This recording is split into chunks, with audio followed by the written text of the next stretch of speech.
Hey, good morning, everybody. Welcome to Wednesday, August 5th. Hope this finds you doing well. Hope your week is going good. Hey, I want to remind you, we are instituting our Friday with Phillip starting this coming Friday, 11:30. All you have to do to register is go to our website, statlerfinancial.com, go to events. You'll see a place there where you can register and get signed up for that Zoom conference. I look forward to seeing you then. You can come ask questions. That's really what it's about, is getting your questions answered with what's going on in the world today. Whether it's the markets, the economy, long-term care, taxes, hey, we're here to answer your questions. So tune in, register for that event. Just like I said, go to statlerfinancial.com, the events tab, and register for that event. I look forward to seeing you there. Dave and I are going to talk about ADP report and other earnings things that are coming out today. My problem, speechless. Well, that's what they pay me for. That's Dan and Shay there. It's 8:39. Time check in and find out how Wall Street's doing this morning.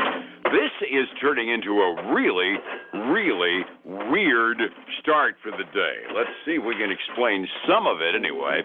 Check in with Statler Financial Services' own Phillip Statler, who is, I don't know, are you in an undisclosed location or in your office this morning, Phillip? Nope, at the office today. Had to come in early, had a Qantas meeting this morning. So, and internet, it was scary though, because when I came in this morning, first thing internet wasn't working. It is up and running now. So that's a good thing. Oh, thank heavens. Yeah, it's amazing. It's not quite to the dependability of running water, but we're getting to the point where we're depending on the internet like running water, aren't we? We absolutely do. And it will mess your day up if it goes out. Oh, absolutely. And like I said, the tragic part is we aren't quite up to the reliability yet of running water. Setting the table for the day, we had a green day yesterday on Wall Street. Dow was up 164 points. NASDAQ was up by over 38, which means another record close. Standard & Poor's was up by $11.90. Good day overall. That was generated by a couple of pleasant surprises that came out after you and I finished yesterday morning.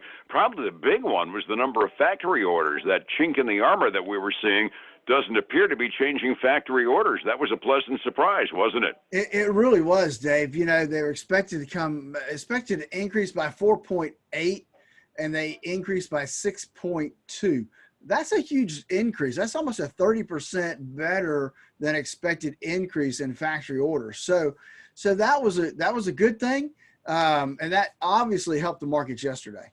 Absolutely. And then new vehicle sales also came out, and that was a little bit of a surprise as well.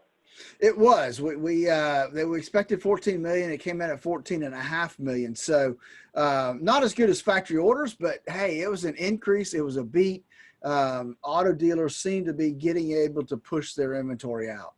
Always good news, which brings us up to this morning following a good day yesterday. We got the jobs report out of the ADP people, the big employment service that gives us a read on private sector employment. The market was expecting like 1.9 million new private sector jobs last month. ADP said, Bunky, you missed this one big time. Only 167,000 new jobs created in the last month. That, except for the good news we had yesterday, I'd call close to an Armageddon level shock, wouldn't you? Yeah, I definitely would, Dave. My report says they expected 1 million. It came in at 167. That's a huge deal. But it doesn't seem to be affecting a lot this morning, I think, because June was revised upward substantially. So if you remember, the June number came in at 2.4 million initially. Yeah, that was a shock at the time, upward. It was. They bumped that number up to 4.3 million. Oh. So, yeah, so it's a huge increase there. But you take that plus May, and it's nowhere near the $19.7 million jobs we lost in March and April. So, okay, but over the last 2 months, though, a smoothed average ends up making the private sector recovery still look at least adequate to decent. Yeah, I would say so. Obviously, the 167,000 in July is a big disappointment. But maybe with the revised number in June, it's not hurting us quite as bad. That might explain why we didn't see the big dip that I was expecting when the ADP report came out, because I was looking at it and saying, okay, I'm seeing a little downturn, nothing resembling what I'd expect. ADP is never, quote and unquote, right on the absolute numbers, but they got a pretty good track record as far as giving us a trend when that official monthly number comes out from the federal government. Yeah, they do. And you're right. There are some times that they miss pretty bad. And there's other times that they get it better than the government number. So, it's one of those numbers that we do look at. We take it into consideration when we look at the overall economy. Absolutely. I mentioned at the outset of this thing that it was a strange opening on Wall Street. In the news this morning, yeah, we got green ink on Wall Street for the equities, but holy crud, gold has gone through the roof all of a sudden, hasn't it? And that's a inflationary play, I believe. Gold hit a new record high yesterday at the close, and it's going up gangbusters again this morning. So it closed a little over $2,000 yesterday, and right now it's up 1.5% this morning. So now silver is not quite the same, right? I mean, silver's on this rampage; it's moving up rapidly too. But I looked back to see kind of what the historic number was, and we saw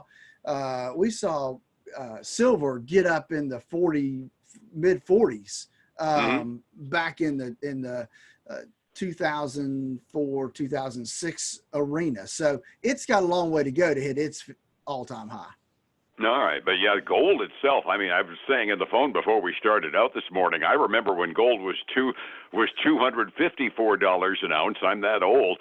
Today it's $2,054 and heading upward as well. And that's interesting, is gold means one of two things: either expectation of inflation, as you mentioned, or the ultimate panic buy for people that are afraid Armageddon's about to happen. And we really don't know which direction the emotion is driving it, do we?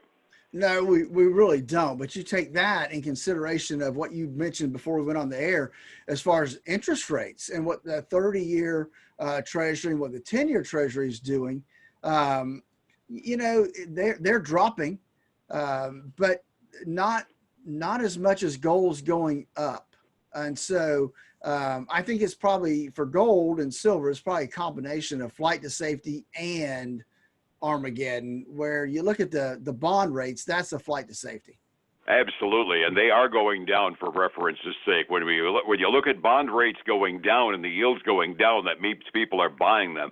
The 30-year Treasury note interest rate, the yield on that today is down 5 basis points from yesterday, down to 1.19%, and the 10-year notes are down to 0.52%. Those are interest rates when we got below 1%. You and I were saying we never thought we'd see them, right? Yeah, exactly. Yeah, that's a big thing there. It's amazing. Add to that the fact that we're working our way through earnings season, and I know you got a boatload of reports from the companies that trade on the stock markets, don't you? We do. We've got all kinds of things. Let's start with the biggest household name out there for today, and that's Walt Disney World. Walt Disney. Walt Disney came out, and they actually were able to squeeze out a profit, Dave, of 8 cents a share. Wow. Yep, they were expected to lose 64 cents a share. I think you can probably attribute it to their Disney Channel, their Disney Plus service. They picked up over 100, I think it said 100 million. I can't remember what the number was. It was a huge number, 100 million streaming subscribers. Wow. Yeah. And they announced yesterday the new live action version of Mulan is not going to be in theaters. They're going to put it on Disney Plus and charge you an extra $29.99 if you want to see it. So they're capitalizing that growth too. Pay-per-view, huh? Yep. They're going to turn a subscription channel into subscription plus pay-per-view. And evidently investors like that strategy, huh? I guess so. They're trading up today a little over 6.2%. So, yeah, they're really benefiting this morning as we Absolutely. get going. So let's look at another. It's pretty much a household name, one that Oprah Winfrey's kind of made a household name, and that's Weight Watchers. WW is what it's called now, and they missed by about 5 cents a share. Revenue was a little lower than expected. They say they're getting hit by the pandemic because they can't have in-person meetings. They're having to do all the virtual and the online stuff now. So that's hurt them. They're trading down a little over 6.5% this morning. Without the in-person meeting, it does kind of exile Weight Watchers into the same league as Nutrisystem, just selling food online and not much more, right? Yeah, and their plans, because I think they have plans and things that you can subscribe to there too. Mm-hmm. Yeah, it does kind of neutralize one of the marketing advantages Weight Watchers had when you can't meet in person. That's right, because that's a big, it helps coach their folks and help keep them on track. So. Hey, peer support is part of the magic of a weight loss program, and if you don't have that, you're kind of neutralized for a lot of your marketing. Absolutely. Then we had Wynn Resorts, the big Las Vegas style casino. They lost quite a bit more than expected. They're expected to lose about $5 a share. They lost a little over $6 a share. Revenue was also off, obviously because of the pandemic. But they're trading up today. Not sure exactly what in that report people liked, but they're trading up 1.5% this morning. Did they have decent guidance or something? Yeah, because that all sounds like bad news, doesn't it? Yeah, it really does. No, everything here is negative. So something in the full report must be making at least the traders excited and picking up the stock. It could be dead cat bounce too, huh? Well, it could be. It could be. And then we had Square, which is the payment processing thing. They had a quarterly loss, but they did see a 64% jump in revenue for the quarter. So they nearly tripled their transaction volume. So those are all good things for them. Obviously, due to people shopping online and using the Square process. So they're trading up today 11%. Get this. Their 52-week high at close yesterday was $37.80. Mm-hmm. They're expected to open at over $52 a share this morning. A new 52-week high. Yeah. Holy crud. That's a big jump for those guys. Hey, the last one I have for you today is Match Group, which is the operator of Match.com, Tinder, those dating services that are out there. Better than expected second quarter revenue. They did give an upbeat forecast for the current quarter. They're attracting more users even amid this pandemic and that type of thing. They're trading up about 4.3% this morning, and they'll open at a new 52-week high too. Well, I suppose if you can't meet in the bars, you might as well look, right? Yeah, might as well do something. As before, update yesterday on Wall Street. See if we can keep it going this morning, Phillip. 45 minutes early. I'm looking for green ink here on my delayed quotes. How are we looking? We are definitely all green again this morning. We got the Dow up almost 0.75%. The S&P 500 is up almost 0.5%. And NASDAQ's basically flat right now. It closed, let's see. It closed, well, I don't have the close yesterday, but its high yesterday was kind of interesting, 11,143. That's a pretty big number for them. So then we look at commodities side, like we talked about earlier. Silver's up a little over almost 3.25%, getting close to $27 an ounce. And we've got gold, $2,036 an ounce. That's up 1.4%. Crude oil is following suit with everybody else. They're up over 3% this morning to $43.05 a barrel. That's just amazing on the commodities side. World markets are kind of reflecting our optimism. It was a little mixed in the Asian rim. Japan had a slightly off day, but the rest of the Asian rim looked pretty good this morning. British markets and German markets also trading up substantially midway through their day. Phillip, you can make money in an off market, but you got to be careful. That takes advice from somebody with an unbiased view.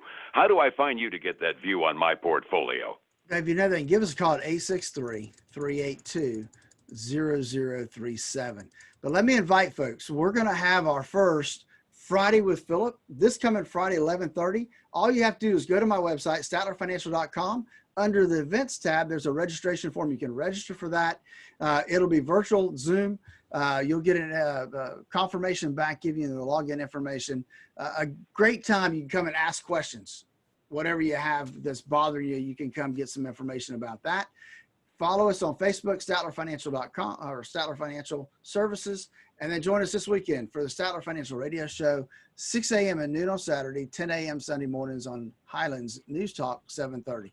Yeah, sir. And by the way, a reminder just to folks that are a little bit touchy about trying to do Zoom on the internet. If you don't trust your internet connection, you can connect with Zoom with just audio on your phone too. So there's no excuse for not taking advantage of these Friday sessions, right? Absolutely, Dave. You're so right. Easy to do. Phillip, thank you so much. We will catch you in the morning. All right. All right, man. You have a great day. Thank you much. Whoa, I hit the wrong button. 105.7 Light FM and Statler Financial Services, Phillip Statler.